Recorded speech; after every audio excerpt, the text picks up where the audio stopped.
आज वसुंधरा जी बहुत ही ज़्यादा खुश नज़र आ रही थी, क्योंकि आज उनके घर कुछ ऐसा आया था जिससे अब उनके और उनकी बेटी डिम्पी के बीच दूरियां बहुत कम हो गई थी। लेकिन उनकी बहू सुजाता को पता नहीं, वसुंधरा जी का स्वभाव ही पसंद ही नहीं आता था। वे हमेशा वसुंधरा जी के बेटे सनी को यानी कि अपने पति को भड़काते रहती थी। आज रविवार का दिन था। वसुंधरा जी रोजाना की तरह सुबह सुबह मंदिर की ओर निकल गई। जब से वसुंधरा जी के पति का निधन हुआ है, तब से वे अपनी पूजा पाठ सुबह सेवा पानी करके मंदिरों के ही दर्शन किया करती थी और ना ही कहीं जाया करती थी, और घर पर भी चुपचाप अपने कमरे में माला फेरा करती थी। उनकी एक बेटी डिम्पी थी, जिसकी शादी भी इसी शहर में हुआ था, लेकिन फिर भी वह अपनी बेटी से ज़्यादा मुलाकात नहीं कर पाती थी। और अपने पति के निधन के बाद वसुंधरा जी उदास रहने लगी थी। वसुंधरा जी की बहू सुजाता को अपनी सास का रहन सहन पसंद नहीं आता था, लेकिन क्या करे, भाग्य का लिखा जो होता है वही होता है। वसुंधरा जी अपने गांव में अपने पति के साथ रहा करती थी, लेकिन अचानक एक दिन उनकी तबीयत बहुत ज़्यादा खराब होने की वजह से वे भगवान को प्यारे हो गए। अब अकेली वसुंधरा जी उस गांव में क्या करती, इसलिए वह अपने बेटे सनी के पास शहर में रहने आ गई थी। शहर में भी एक बहुत ही बड़ा आलीशान मकान था, जो डिम्पी के पिताजी ही बनवाए थे, और डिम्पी की भी शादी उसी शहर में ही एक बहुत ही बड़े घराने में किए थे। वसुंधरा जी तो अपने पति का घर समझकर ही यहाँ आ गई थी, और सुजाता भी मना नहीं कर सकी, क्योंकि यह तो उनके ससुर का ही घर बनाया हुआ था। सोची बुढ़िया कुछ दिन जिएगी, यह भी तो चल बसेगी। लेकिन सुजाता को क्या पता था कि वसुंधरा जी किस प्रकार से अब यहाँ रहा करती है। गांव की रहने वाली वसुंधरा जी को शुरू से ही आदत था कि वह सुबह सुबह उठकर पूरे घर की सब सफाई करने के बाद वे मंदिर जाया करती थी, इसलिए अभी भी उनकी आदत वही थी। लेकिन बुढ़ापे की वजह से वे अब सिर्फ अपने ही काम किया करती थी, इसलिए घर के काम को छोड़कर सिर्फ वे अपने मंदिर या माला जपा करती थी, या फिर अपने कुछ खाली समय में अपने पोते पोतियों के साथ समय बिताया करती थी। सुजाता को भी शुरू शुरू से ही सास का यहाँ रहना खटक रहा था, लेकिन यह घर ससुर जी का ही बनाया हुआ था, और सनी से भी कैसे कह सकती थी कि अपनी माँ को यहाँ पर मत लाओ। इसलिए सुजाता भी चुप रहा करती थी। असल में सुजाता अपने माँ बाप की इकलौती बेटी थी, और वहाँ पर भी उसे पूरी आज़ादी से रहने की छूट थी। इसलिए उसे लगा कि अगर मेरी सास वसुंधरा जी यहाँ आ जाएगी तो मुझ पर पाबंदी लग जाएगी, लेकिन ऐसा नहीं था। वसुंधरा जी तो खुद अपने बच्चों को आज़ाद देखना चाहती है, इसलिए वह कोई भी रोक टोक नहीं करती थी। लेकिन फिर भी सुजाता को उनका रास रहीसा रहना पसंद नहीं था। वह इसलिए क्योंकि इतनी उम्र होने के बाद भी घर में सबसे पहले वह सुबह में उठकर भगवान का नाम लेकर भजन कीर्तन किया करती थी। इससे सुजाता की नींद में खलल पड़ता था, और उसे भी सनी के कहने पर उठकर घर के सुबह सुबह ही सारे काम करने पड़ते थे। जब वसुंधरा जी शहर नहीं आई थी, तब सुजाता 8 बजे से पहले तो बिस्तर से उठा ही नहीं करती थी, लेकिन जब से उसकी सास आई है यहाँ पर रहने, उसे तो 5 बजे ही उठना पड़ता है। इसलिए वे अपनी सास को पसंद नहीं किया करती थी, लेकिन फिर भी नफरत भी नहीं करती थी, क्योंकि वसुंधरा जी अपने पोते पोतियों का बहुत ध्यान रखा करती थी। इसलिए सुजाता का दोपहर का तो समय मिल ही जाया करता था। उस समय ही वे अपनी नींद पूरी कर लिया करती थी। और जब से यहाँ वसुंधरा जी आई है, तब से सुजाता की ननद भी बीच बीच में महीने 2 महीने में अपनी माँ से मिलने आ जाया करती थी।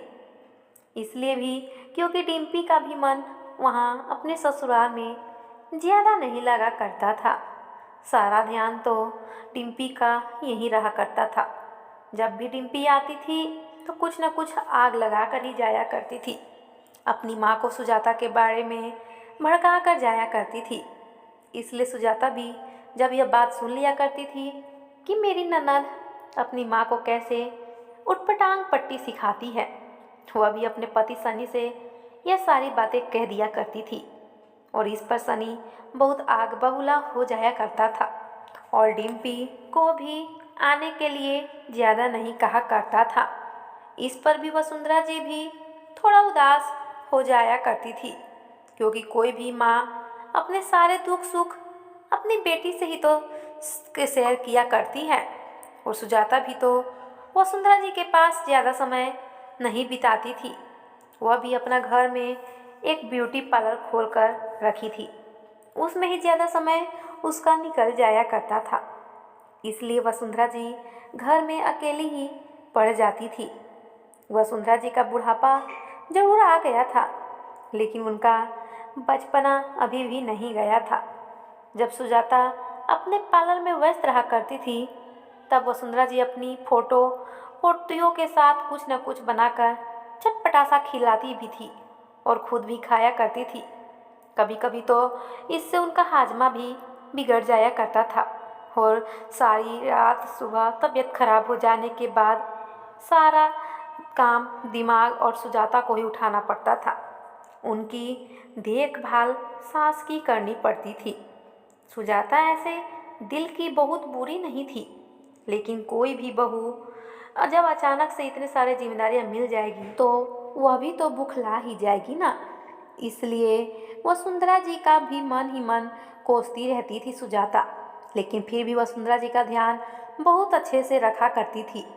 सनी भी जानता था कि सुजाता कैसे भी हो पर मेरी माँ का ध्यान रखने में कोई भी जोखिम नहीं करेगी, इसलिए वे अपने ऑफिस में ही ज़्यादा समय गुजारा करता था और व्यस्त रहा करता था। लेकिन हाँ, डिम्पी को भी यहाँ आने से साफ मना कर दिया था, क्योंकि जब भी डिम्पी आती थी तब सुजाता का मुंह खुला रहता था। मन तो कुछ नहीं कहती थी, माँ तो कुछ नहीं कहती थी। वह जानती थी कि ननद का काम ही है आग लगाना, लेकिन अपनी बहू के प्रति अपना प्रेम देखकर अपनी बेटी के बातों में नहीं आया करती थी। इसलिए सनी भी जानता था कि माँ भी मेरी पत्नी का ध्यान रखा करती है, लेकिन सारी सारी प्रसाद की जड़ तो मेरी बहन डिम्पी है। पता नहीं वह यहाँ आती ही तो है तो खुशी खुशी यहाँ से होकर क्यों नहीं जाती। यहाँ टेंशन देने की क्या ज़रूरत होती है। असल में डिम्पी अपने ससुराल में अपने सास ससुर से अलग रहा करती थी। उसे क्योंकि आराम पसंद था और अपने सास ससुर के प्रति अपने मन में नफरत देखा करती थी। और वही सोचकर वे सोचती थी कि मेरी माँ भी मेरी भाभी से नफरत करे, उससे नीचा दिखलाए। इसलिए वह हमेशा वसुंधरा जी का कान भरा करती थी। लेकिन बेटी तो बेटी होती है। जब 3 से 4 महीने हो जाया करते थे और डिम्पी नहीं आती थी तो थोड़ा सुजाता को बहुत ही अजब लगता था। इसलिए वह सुजाता खुद ही उन्हें फ़ोन करके बुलाया करती थी। असल में सुजाता के घर पार्लर में ही सिर्फ एक फ़ोन था। उस जमाने में मोबाइल नहीं चला करता था, टेलीग्राम वाला तार वाला फ़ोन रहा करता था। घर पर नहीं रखती थी इसलिए क्योंकि ज़्यादा सुजाता पार्लर में ही रहा करती थी। जब सुजाता के कहने पर डिम्पी आई तब इस बार में वे 10 से 15 दिनों के लिए रहने आई थी और आते ही अपनी भाभी से गले लगकर कही, तब भाभी आपको भी मुझे ताने सुनने का आदत पड़ गया है। ऐसी बेकार भरी बातें सुनकर सुजाता को तो बहुत ही अजब लगा, लेकिन सुजाता को यह सब की आदत पड़ चुकी थी। जब वे वसुंधरा जी से यहाँ रह रही थी तभी से डिम्पी का बहुत ही बुरा नहीं माना करती थी। भाभी खाने में आज क्या बनाया है, भाभी ऐसे कीजिए, भाभी वैसे कीजिए, भाभी शॉपिंग पर चलिए, वगैरह वगैरह। 10 दिनों में ही डिम्पी ने सुजाता को पानी पानी पिलाकर रख दिया था। इस पर वसुंधरा जी भी देखकर कुछ नहीं बोला करती थी, क्योंकि बेटी का मुंह ऐसा ही होता है। अगर बेटी गलती भी करे तो यह अच्छी ही कहलाती है, लेकिन जब बहू एक गलती कर दे तो वह बुरी बन जाती है। तालियां तो एक हाथ से नहीं, दोनों हाथ से बजती है। इसलिए सुजाता भी इतने सहने के बाद अब उसका भी आपा हो चुका था और वह भी डिम्पी को सबक सिखाने के लिए सोची। जब डिम्पी को अपने ससुराल जाना था तब वो सुजाता के पास पार्लर में जाती है और अपना सारा फेशियल, क्लिनिक और आईब्रो वगैरह सारे बनवाने के लिए कहती है। इस पर सुजाता सोचती है, चलो यही अच्छा मौका है सबक सिखाने का, और वह ऐसा फेशियल करती है, आईब्रो बनाती है कि डिम्पी का चेहरा देखने लायक रहता है। जब भी सुजाता थोड़ा तैयार होकर कहीं आती जाती थी तब डिम्पी कहा करती थी, भाभी तो एकदम बंदरिया लगती है ना भैया। सनी भी डिम्पी की बातों को सीरियस नहीं लिया करता था, लेकिन सुजाता को तो अंदर ही अंदर बहुत ही बुरा लगता था अपनी ननद की बातों का। लेकिन बेचारी किया करे, और आज मौका मिल ही गया। आज सुजाता डिम्पी को सचमुच बंदरी बनाने वाली थी। जब डिम्पी का सारा मेकओवर हो गया उसके बाद वे अपनी ससुराल चली गई। वो अपना चेहरा आईना में देख ही नहीं पाई, और जब वहाँ गई तो रास्ते भर उसकी हंसी ही हंसी मिल रहा था। कुछ उसे समझ में नहीं आ रहा था। जब वो अपने ससुराल घर पर पहुंची तो वहाँ अपना चेहरा देखती है। देखकर वह दंग रह गई। तब उसे भाभी से और भी ज़्यादा चिढ़ होने लगा। वे तुरंत फ़ोन लगाकर सुजाता को बहुत बड़ी खरी खोटी सुनाती है और कहती है, तब भाभी आप तो अपना बदला ले ही ली ना, अब से मैं आपके घर कभी नहीं आऊँगी। आप मुझसे इतनी नफरत करती है, आप भी तो यही चाहती थी ना कि मैं घर नहीं आऊँ, और फ़ोन काट कर देती है। इधर सुजाता को भी मन ही मन बहुत बुरा लग रहा था अपनी ननद के प्रति, लेकिन उसने जानबूझकर यह सब थोड़े किया था। वह तो गुस्से में यह सब कर दी, लेकिन आदमी गुस्से में बहुत बुरा कभी कभी कर देता है, इसलिए गुस्से में भी धैर्य रखना चाहिए। सुजाता हमेशा धैर्य रखा करती थी, लेकिन आज पता नहीं अचानक उसे यह सब कैसे करने के लिए मजबूर हो गई। वह इतना कैसे गिर गई। जब यह सब बातें सनी को पता चला तो सनी सुजाता को बहुत ही कुछ सुनाया। इस पर वसुंधरा जी आज अपनी बहू के पास पक्ष लेते हुए बोली, बेटा इसमें सुजाता की भी कोई गलती नहीं है। डिम्पी ही हमेशा सुजाता को कटाक्ष भरी बातें बोला करती थी, और जब भी आती है तो सुजाता को तंग ही किया करती थी। लेकिन मैं भी क्या बोलूँ, बेटी है, वह भी शादीशुदा, अगर उसे बुरा लग गया तो मिलने ही नहीं आएगी, इसलिए मैं भी चुप रहा करती थी। बेटा इसमें सुजाता की कोई गलती नहीं है, क्योंकि बेचारी डिम्पी तो अपने भाभी के प्यार को समझ ही नहीं पाती थी। सुजाता कितना भी कुछ कर ले उसके लिए, लेकिन डिम्पी को तो कुछ न कुछ नीक नोक निकालना ही रहता था। आज सुजाता का मन भी अंदर से माँ के प्रति बहुत ही ज़्यादा प्रेम उबल रहा था।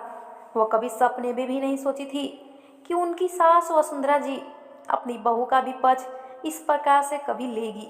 लेकिन आज सुजाता का तो मन गदगद हो गया था, और सनी भी सुजाता की गलती ना होने के लिए उससे हाथ जोड़कर माफ़ी मांगा और कहा, सुजाता डिम्पी मेरी बहन है, जैसी भी है, अब तुम उसके साथ ऐसा व्यवहार कभी भी मत करना।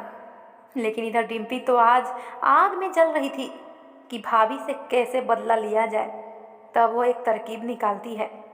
उसके बाद वह अपनी माँ वसुंधरा जी के लिए एक फ़ोन का इंतज़ाम करती है और उसे वसुंधरा जी के पास पहुंचा देती है। जब वह फ़ोन सुजाता के पास पहुंचता है तो उसमें एक लेटर लिखा होता है, हेलो माँ, मैं डिम्पी, अब से मैं भाभी के घर नहीं आऊँगी, लेकिन क्या करूँ, आपकी बेटी को आपके बिना मन ही नहीं लगा करता है, इसलिए यह फ़ोन मैं आपके लिए भेज रही हूँ। जब भी मुझे टाइम मिला करेगा मैं आपसे बात कर लिया करूँगी। आपकी प्यारी बेटी डिम्पी। सुजाता वे लेटर पढ़ने के बाद उसके आंखों में आंसू आ जाते हैं, इसलिए वह तुरंत डिम्पी के पास फ़ोन लगा देती है। बोलती है, आप यह क्या कह रही है? उस दिन आपकी बातों से मुझे आपसे नफरत होने लगा था, इसलिए गलती से वैसा हो गया, गलती मुझसे। इसके लिए मैं आपसे दिल से माफ़ी मांग रही हूँ, लेकिन ऐसा मत कहिए कि अब आप यहाँ नहीं आइएगा। आपसे मिलकर माँ को बहुत ही अच्छा लगता है, इसलिए मेरी गलती की सज़ा माँ को मत दीजिए। इस पर डिम्पी जली खटी सुजाता को सुना देती है और फ़ोन तुरंत कट कर देती है। कुछ भी नहीं समझती। सनी भी वहीं खड़ा होता है और सारी बात सुजाता और डिम्पी का सुन लेता है और सुजाता को गले लगा कर कहता है, चलो कोई बात नहीं, जो होता है अच्छा होता है। जब उसे अपनी गलती का एहसास होगा तो खुद यहाँ माँ से मिलने आ जाया करेगी। जाओ, सबसे पहले यह फ़ोन माँ को जाकर दे दो, क्योंकि यह तो माँ के लिए ही डिम्पी ने भेजी है। सुजाता वसुंधरा जी को उनका फ़ोन देने चली जाती है। माँ जी कहाँ हैं? माँ जी, आपके लिए डिम्पी ने फ़ोन भेजा है। क्या फ़ोन? चलो ठीक है, कम से कम अब डिम्पी से बात तो हो जाया करेगा। वे यहाँ से नाराज़ होकर चली गई। चलो अब मैं फ़ोन के द्वारा ही उसे समझा बुझा कर घर भी बुला लोगी। और फ़ोन वसुंधरा जी ले लेती है। इतना कहने के बाद मन ही मन सुजाता भी खुश होती है कि चलो माँ जी डिम्पी को समझा लेगी। लेकिन यहाँ तो बात उल्टा ही हो जाता है, क्योंकि डिम्पी जानबूझकर माँ को फ़ोन दी थी। उस समय रात का समय था, सभी खा पी कर सोने ही जा रहे थे कि अचानक फ़ोन की घंटी बजने लगी। यह सुनकर वसुंधरा जी सुजाता से बोली, यह क्या चीज़ की आवाज़ आ रही है? इस पर सनी बोला, माँ यह फ़ोन की आवाज़ है, लगता है डिम्पी याद आपको करने लगी। वसुंधरा जी टेबल से उठकर फ़ोन के पास जाती है और फ़ोन उठाकर बोलती है, हेलो। उधर से डिम्पी बोलती है, माँ क्या कर रही थी? प्रणाम कर रहे हैं आपको। वसुंधरा जी भी कहती है, खुश रहो। डिम्पी से बात करने लगती है। इधर सनी और सुजाता भी बहुत खुश थे कि चलो कम से कम डिम्पी बात तो कर रही है माँ से, उसे गलती उसकी एहसास खुद हो जाएगी। लेकिन यहाँ तो डिम्पी आज माँ से अच्छे से बात की, लेकिन उसका इरादा ही गलत था। सुबह हुआ और सुबह सनी ऑफिस के निकल गया। सनी 10 बजे तक ऑफिस चला जाता था। घड़ी के टाइम देखकर डिम्पी ने तुरंत कॉल लगाया माँ को। सुजाता भी अपने काम करके पार्लर के लिए निकल ही रही थी, लेकिन उसे पता था कि माँ डिम्पी से बात कर रही है। वे भी सोची कि हो सकता है अभी नया नया फ़ोन है, इसलिए तुरंत कॉल आ रहा है। लेकिन बात तो यहाँ कुछ और ही थी। जब शाम को सुजाता आई पार्लर से, तभी माँ को फ़ोन पर ही बात करते हुए देखा। उसे कुछ अजब लगा। जब वसुंधरा जी थोड़ी देर बात करने के बाद कॉल रखी, उसके बाद सुजाता ने पूछ ही लिया, माँ जी क्या आप सुबह से अभी तक बात ही किए जा रही थी? इस पर वसुंधरा जी बोली, नहीं, अभी तुरंत ही कॉल आया था डिम्पी बेटा का। सुजाता लगता है डिम्पी कुछ ज़्यादा ही मिस कर रही है, तो उसे आज ही जब बात होगी तो उन्हें बुला लीजिएगा, सुजाता माँ जी को बोलती है। वसुंधरा जी बोलती है, हाँ तुम ठीक ही कह रही हो। बहू और फिर सनी भी आ जाते हैं और सब खाना खाकर सोने चले जाते हैं। लेकिन यह क्या, कुछ टाइम खाना खाने के बाद ही डिम्पी का कॉल आ जाता है। यह देखकर सनी भी हैरान, लेकिन उसे क्या पता कि माँ तो आज दिन भर बात किए जा रही थी। वो तो सिर्फ यह सोचकर ही परेशान था कि सुबह शाम बस माँ दोनों टाइम बात कर रही है। लेकिन जब सुजाता के द्वारा मालूम पड़ा कि माँ तो दिन भर बात कर रही है, सनी भी कुछ परेशान सा पड़ गया।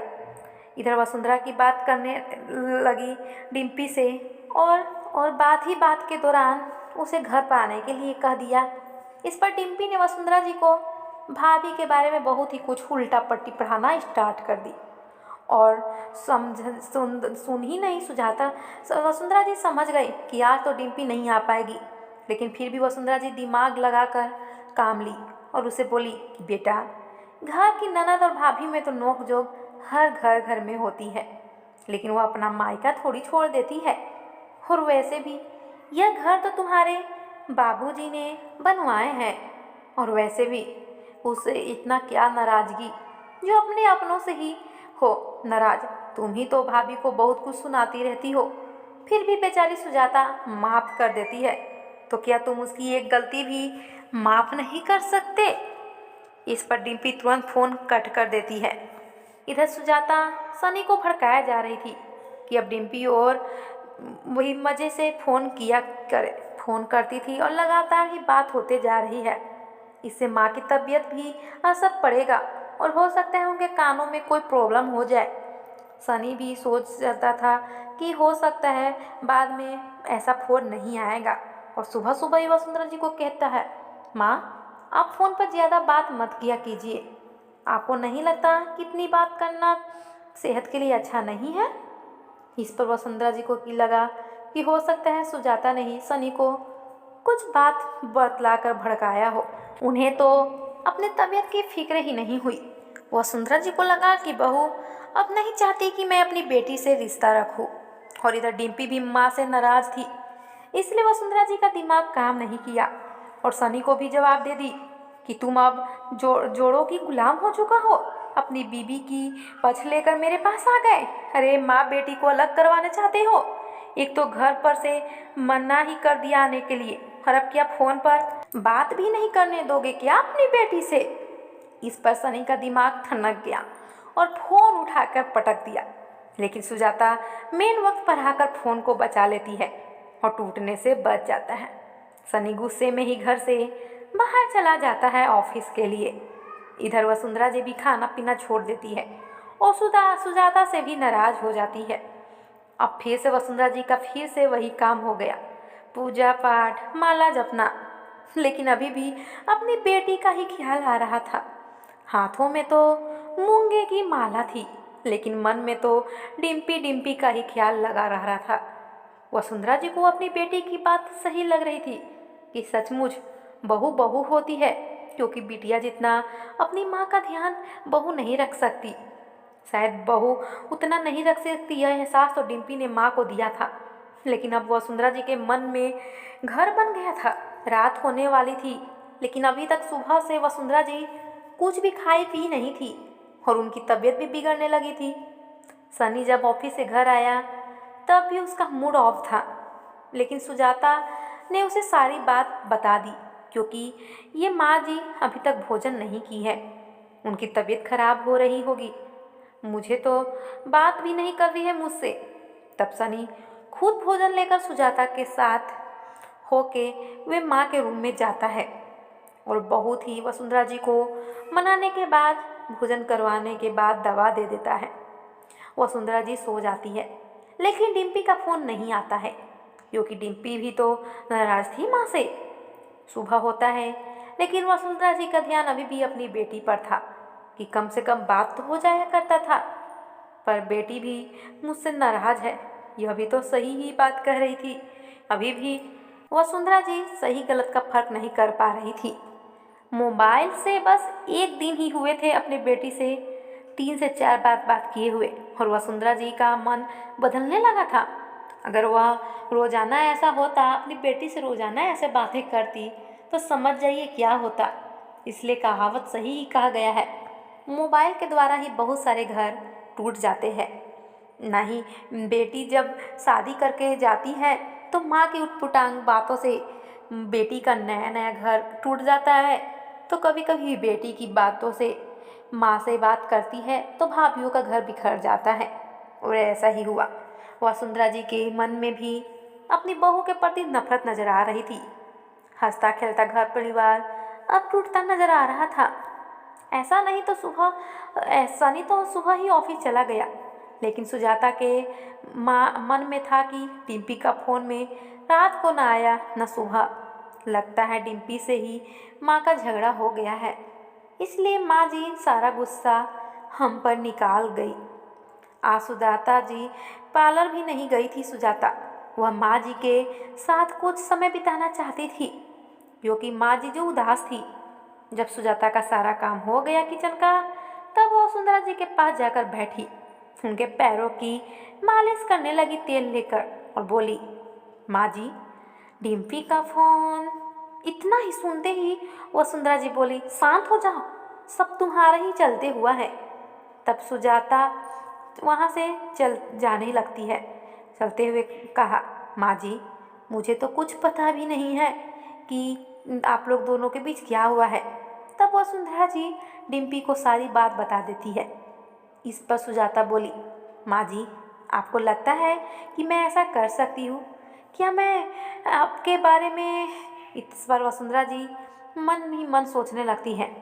बहुत सोचने के बाद वसुंधरा जी को एहसास हुआ कि नहीं, अभी तक तो हम ऐसा देखे नहीं हैं कि मेरी बहू मेरे बेटे से बुराई करती हो। मुझे खाना भी टाइम पर देती है, दवा भी देती है और मेरी सेवा भी करती है। मेरी किसी से शिकायत भी नहीं करती है।